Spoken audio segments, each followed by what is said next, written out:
Rose discovered very quickly that recovery involved far more stillness than she knew what to do with.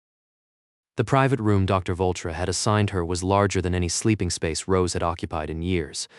It had filtered light panels that adjusted automatically for flagora tissue health, humidity controls that kept the air comfortably warm, a nutrient feed calibrated closely enough that even the aftertaste seemed expensive, and a bed that adjusted itself whenever her damaged body shifted too far in one direction. The room was quiet, clean, and medically perfect. Rose hated how much of that made her nervous. The problem was not the comfort itself. Comfort was pleasant. Rose understood pleasant things.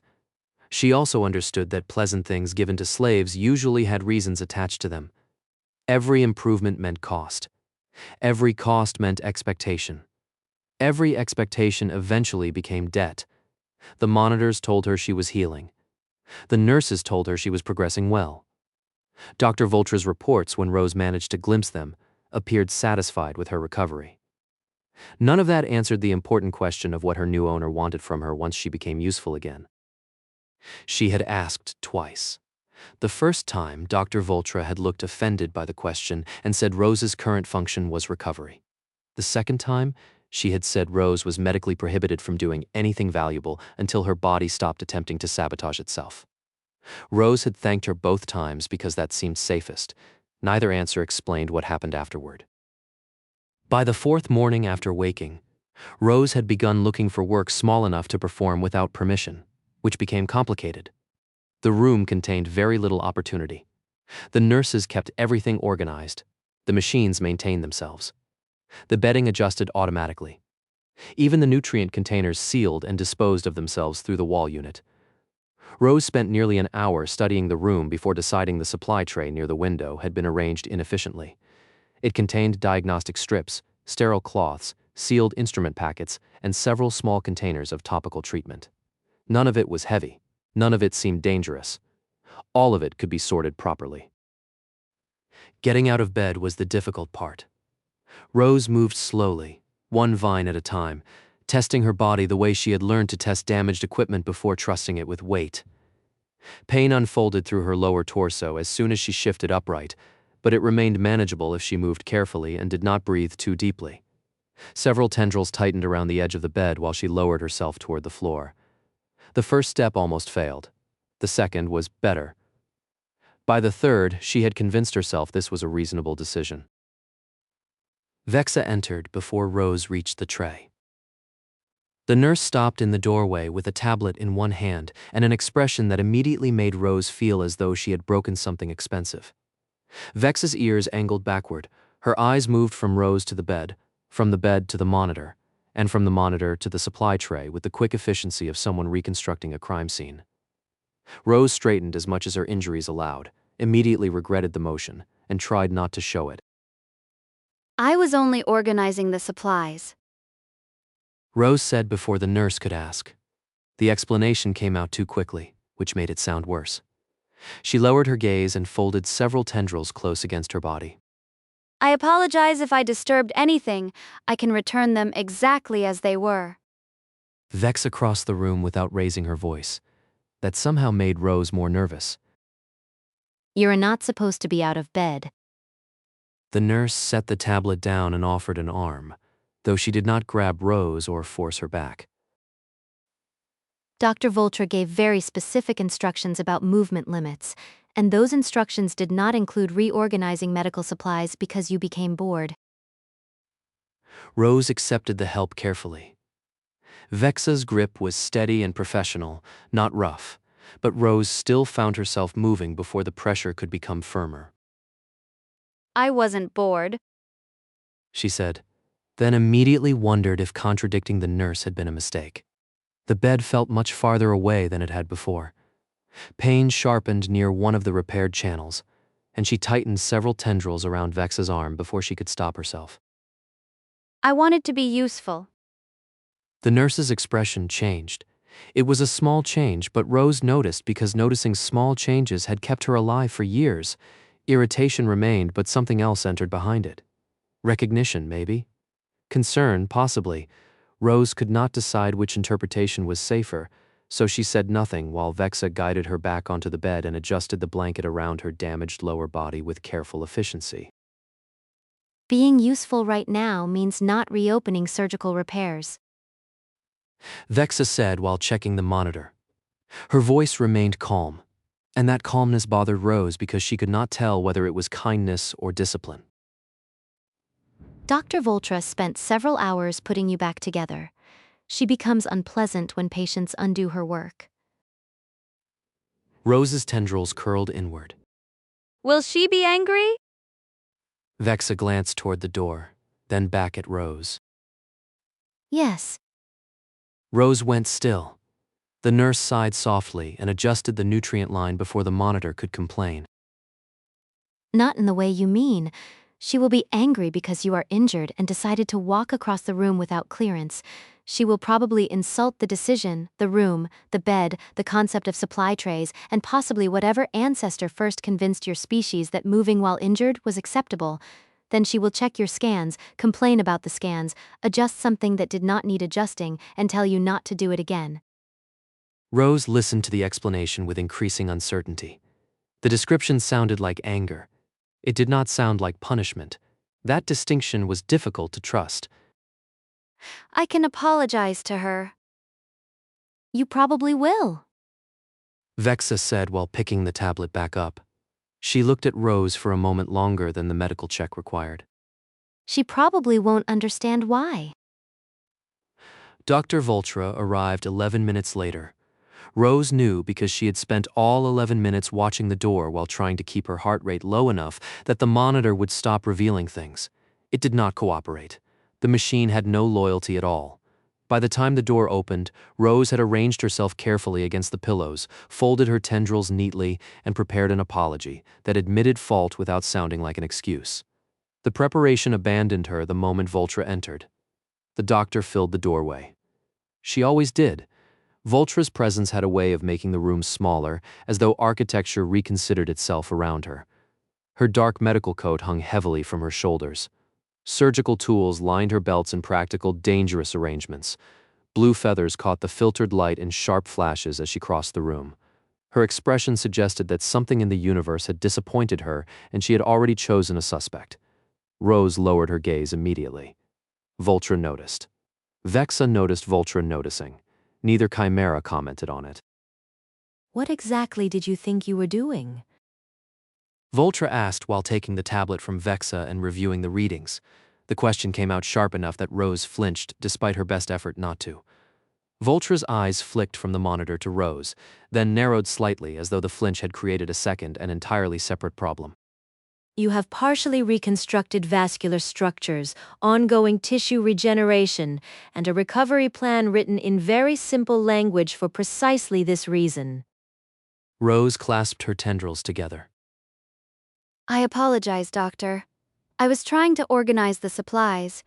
I thought it would be a small task, and I believed I could complete it without interfering with recovery. Voltra stared at her. Rose braced herself. The doctor looked toward the supply tray, then back at Rose, then toward Vexa with an expression of such profound offense that the nurse suddenly found the monitor very interesting.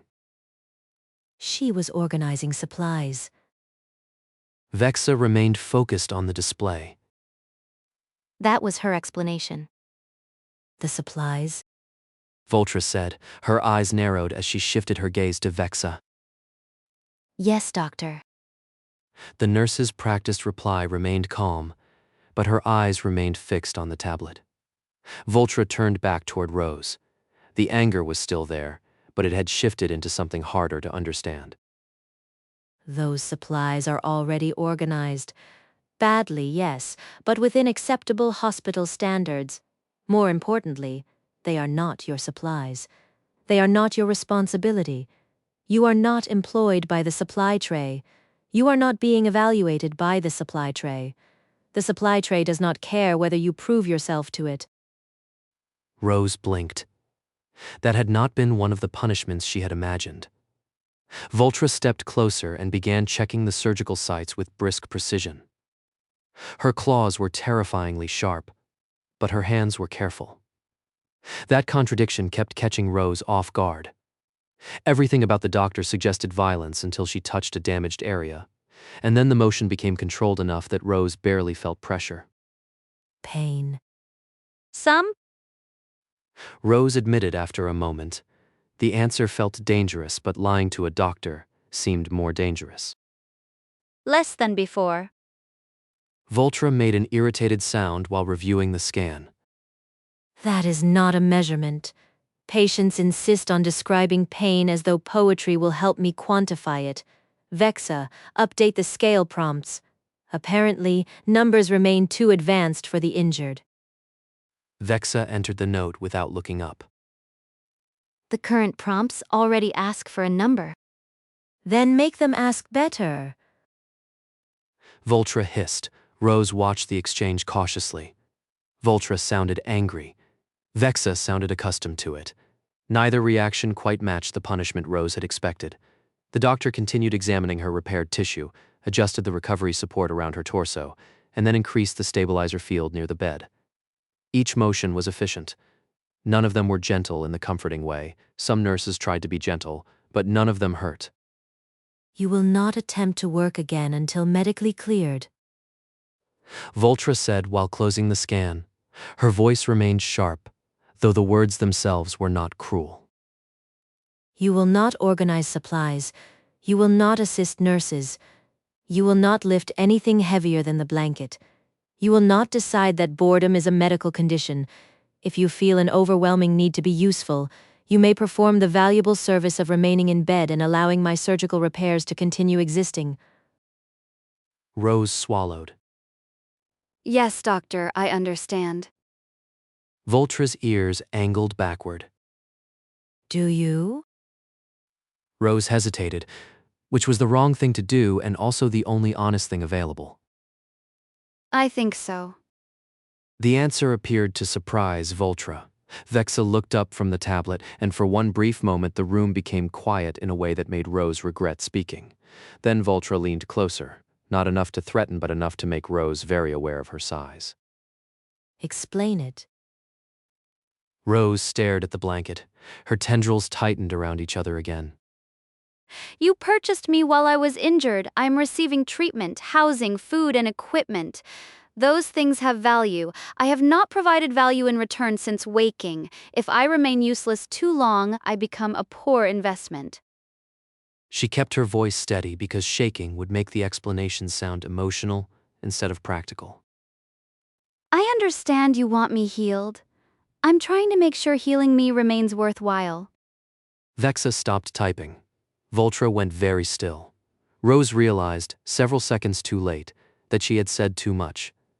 The room seemed to tighten around her. She kept her gaze lowered and waited for whatever came next. A familiar coldness spread through her damaged body, the old instinct that came before reprimand, correction, or pain. She had misjudged the conversation. She had given the wrong answer. She did not yet know this owner well enough to know how bad that mistake was. Voltra looked at her new acquisition. As she did, Vexa shot a glance up from her tablet. The nurse's expression had changed again. This time Rose could identify it more easily. Sadness, carefully hidden beneath professionalism. Voltra seemed less sad than deeply, personally offended by the existence of the explanation. That Voltra said slowly. is the stupidest reasonable thing I have heard all week. Voltra pointed one claw at Rose before she could apologize. Do not look relieved. It remains stupid. It is only reasonable because your previous owners were apparently committed to making stupidity structurally unavoidable. She turned the tablet around and expanded several files from Rose's record. Productivity reports filled the air beside the bed, followed by certifications, evaluations, and financial projections. Voltra had clearly reviewed far more than once. This is your value, not hypothetical, not aspirational. Documented. 8 years of work are already in the file. You do not need to crawl out of bed and damage my repairs because you feel the supply tray lacks discipline. Rose stared at the floating records. She recognized some of them: supervisor evaluations, processing certifications, productivity metrics. Numbers that had followed her for years without ever seeming to protect her from anything. Seeing them displayed in Voltra's hands felt strange, almost unreal, because the doctor looked genuinely angry on their behalf. I still need to serve you. Rose said carefully. The words felt safer than the thoughts beneath them. You own me. Yes. Voltra replied without hesitation, because Voltra apparently did not soften facts simply because they were unpleasant. And because I own you, damaging yourself is now my problem. You are not preserving my investment by interfering with recovery. You are reducing it. Do you understand the difference? Rose looked at the records again. She understood the words. She even understood the logic. The difficulty came from believing that the logic would hold when she was no longer interesting, no longer fragile enough to warrant supervision, no longer new. I understand the instruction. She said finally. Voltra's eyes narrowed. That was not what I asked. No, doctor. Rose lowered her gaze again. It is the answer I have. Vexa made a small sound that might have been a cough and might have been something else entirely. Voltra stared at Rose for several long seconds. Then, to Rose's complete confusion, the doctor's expression shifted into something almost satisfied. Good.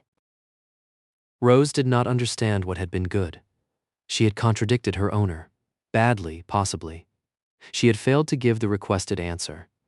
She had admitted she did not trust the explanation. None of those things seemed good.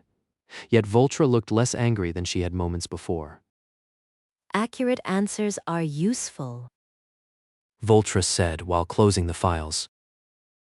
I prefer them to obedient nonsense. If you do not understand something, say so. If you disagree with an instruction, explain why before doing something foolish. If you attempt to secretly prove your value by damaging my work again, I will become extremely unpleasant. Rose nodded quickly. Yes, doctor. Voltra adjusted the blanket with a sharp, efficient motion that still somehow left it better positioned than before. You will rest for 2 hours. After that, Vexa will bring you approved mobility exercises. Approved means you may do them. Anything not approved remains forbidden unless you enjoy being lectured about tissue strain. Vexa's eyes remained on the tablet, though the corners of her mouth threatened rebellion. I'll prepare the exercises. Voltra glanced toward her. You will prepare reasonable exercises, not the pathetic ones the ward system recommends for patients who intend to become furniture. I'll prepare reasonable exercises. Vexa said, her voice carefully even. The nurse looked at Rose afterward, and the softness in her expression was impossible to miss. They will be boring, medically appropriate, and far less exciting than injuring yourself over a supply tray. Rose nodded again.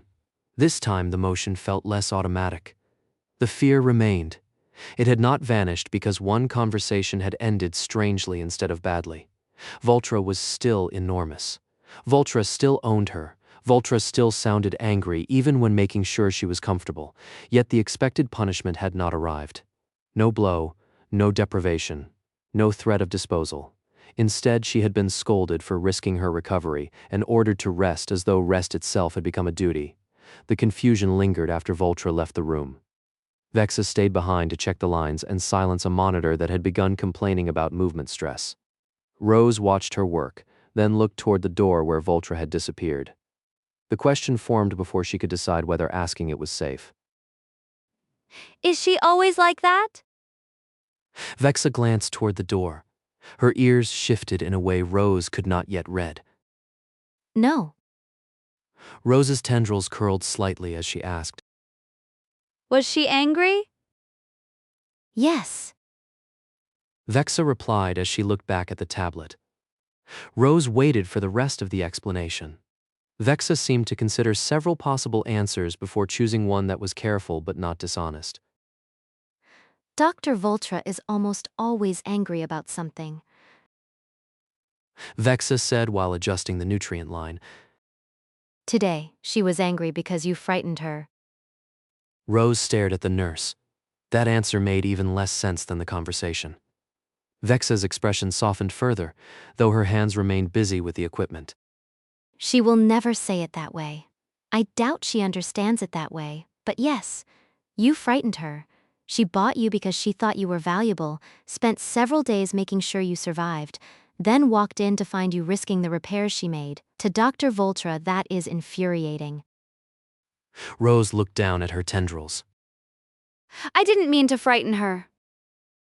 Rose said. I know.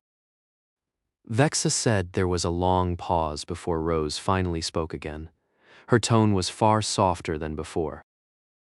I thought being useful would help. Vexa finished adjusting the line and stepped back from the bed. It did help, just not in the way you meant. The nurse picked up the tablet and gave her a small, tired smile. You gave her a problem she cannot solve by cutting something open or insulting an accountant. Those are very difficult for her. After Vexa left, Rose remained awake longer than she should have. The room was quiet again. The supply tray sat exactly where it had been before, still organized badly by Rose's standards and apparently outside her jurisdiction. The records Voltra had shown her lingered in her thoughts. 8 years of evaluations. 8 years of proof. She had seen those reports before, but never used like that, never held up as evidence that she did not need to earn the right to heal. Eventually, Rose shifted carefully beneath the blanket and forced herself not to get up. The order had been clear: rest for 2 hours, approved mobility exercises afterward. No supply trays, no secret usefulness, no damaging the repairs. It was strange how difficult obedience became when the command was to stop working. Down the hall, Voltra returned to her office and found herself unable to focus on the reports waiting for her. She sat behind the desk, opened 3 different documents, closed 2 of them without reading, and finally pulled up Rose's medical feed. The numbers had settled. Heart rate improved, pain response manageable, stress indicators still elevated, though no longer increasing. Voltra stared at the display for several minutes before deciding the situation was under control. Voltra opened Rose's personnel file again. The file had not changed. That annoyed her. It should have been enough. The reports were clear. The value was documented. The purchase had been rational. The treatment plan was appropriate. Rose's behavior was explainable through prior ownership conditions, resource insecurity, and obvious fear of punishment. Every piece of the situation could be understood individually. Together, however, they formed something Voltra could not yet categorize, and uncategorized things had a tendency to bother her. Vexa entered sometime later with another tablet and the expression of someone preparing to be irritating. Voltra did not look up immediately. She continued reviewing Rose's recovery data, because the data was relevant and because acknowledging Vexa too quickly encouraged her. She's resting. Vexa said after crossing the room. She placed the tablet on the desk and glanced at the open feed. She stayed in bed.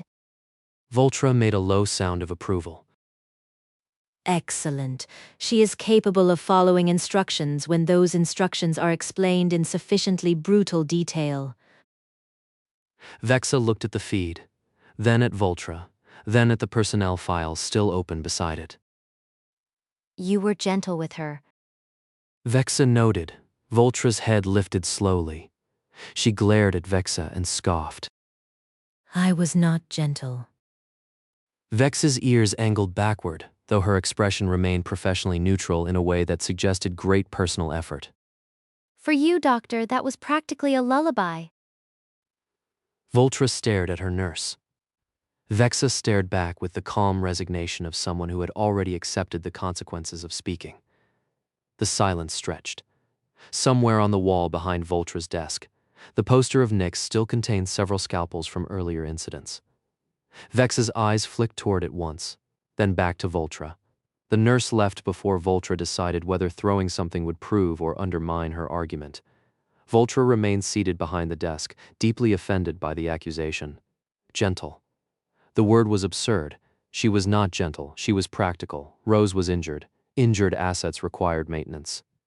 Fearful assets required clear instructions. Valuable